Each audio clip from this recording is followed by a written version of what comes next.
దేవుని ఘనమైన నామమునకు స్తోత్రములు. ఈ వాగ్దానం వింటున్న మీకందరికీ మన ప్రభువును ప్రియ రక్షకుడైన యేసుక్రీస్తు నామములో శుభములు, మా హృదయపూర్వకమైన వందనములు తెలియచేస్తున్నాం. ఈరోజు దేవుని వాగ్దానం కీర్తనల గ్రంథం 27వ కీర్తన 5వ వచనం. ఆపత్కాలమున ఆయన తన పర్ణశాలలో నిన్ను దాచును, తన గుడారపు మాటున నిన్ను దాచును. ఈ మంచి వాగ్దానం వింటున్న మనందరి వెనికిడిలో మన మంచి దేవుడు నెరవేర్చునుగాక. ఆమేన్. ప్రియ దైవ జనాంగమా, మన మంచి దేవుడు ఎలాంటి వాడో చూడండి. ఆపద వచ్చినప్పుడు ఆయన తన పర్ణశాలలో మనల్ని దాస్తాడండి. ఏ శత్రువు మనల్ని ఏమీ చేయలేడు. ఆయన పర్ణశాలలో ఉంటే తన గుడారపు మాటున, ఆ చాటున మనల్ని దాస్తాడు. అంటే మనల్ని దాచే దేవుడు మన దేవుడు.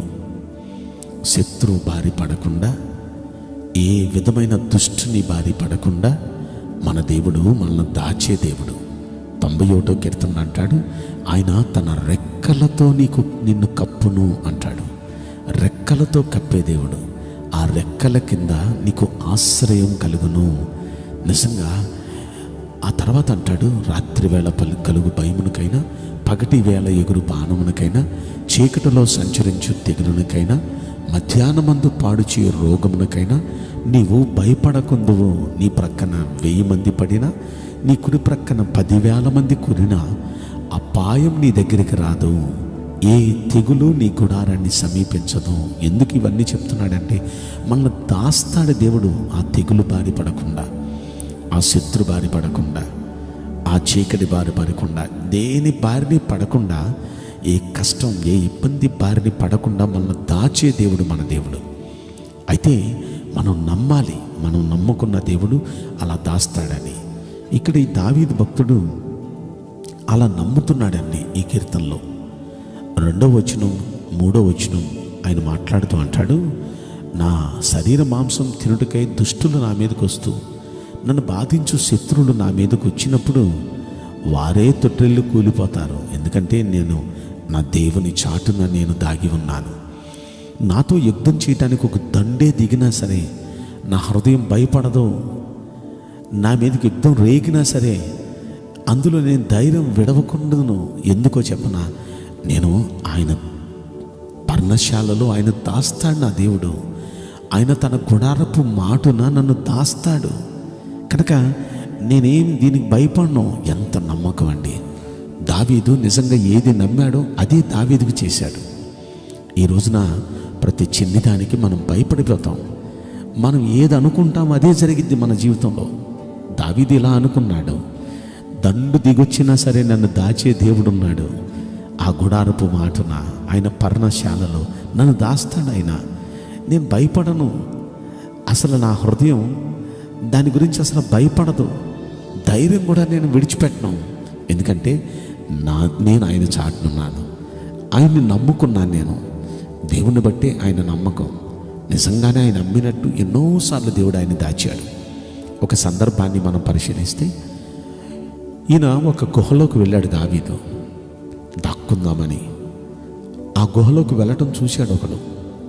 వాడు రాజు కౌరు పంపించాడు, ఈ గుహకు ఒకటే ద్వారం ఉంది, దావీదు ఆ గుహలోకి వెళ్ళటం నేను చూచాను, మీరు సైన్యాన్ని తీసుకుని వస్తే దొరికేస్తాడు అని 3,000 మందిని తీసుకుని వచ్చాడు రాజు. రాజే గస్తీ తిరుగుతున్నాడు కాకడ పట్టుకొని. రాజుతో పాటు అందరూ తిరుగుతున్నారు. 3,000 మంది ఆ గుహలో బయటికి వెళ్ళి లోనికి వచ్చి మొత్తం వారు తిరుగుతూ ఉంటే దావీదుకైతే వాళ్ళంతా కనిపిస్తున్నారు. కానీ ఆ గుహలో ఉన్న దావీదు మాత్రం వాళ్ళెవరికీ కనబడటంలా. ఎందుకంటే దావీదును దేవుడు దాచాడు. దావీదును దేవుడు దాచాడు కాబట్టే ఆ శత్రువు ముందు అటు వెళ్తున్నాడు, ఇటు వస్తున్నాడు, అటు వెళ్తున్నాడు, ఇటు వస్తున్నాడు. కానీ దావీదు కాన్ రాకుండా చేశాడు దేవుడు. నిజంగా మన దేవుడు ఎంత మంచి దేవుడో చూశారా. ఇక వాళ్ళు అలసిపోయి పడుకుండిపోయారు. బాగా అలిసి రాజు పడుకుండిపోయి చూడండి రా అన్నాడు. వాళ్ళు కూడా పడిపోయారు తల దిక్కున. అందరూ అలా పడిపోయి ఉండడం చూచి దావీదు గుహలో నుండి బయటకు వస్తూ పనిచేశాడు.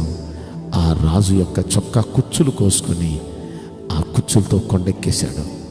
కొండెక్కి ఎప్పుడు పిలుస్తాడు, తుళ్ళిపడి లేచాడు.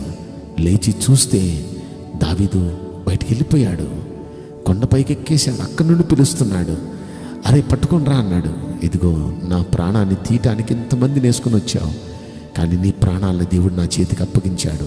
నిన్నేమీ చేయలేదు, నేను చూసుకో, నీ చొక్కా కుచ్చులు నా చేతిలో ఉన్నాయి అంటే సిగ్గుపడి వెళ్ళిపోయాడు రాజు.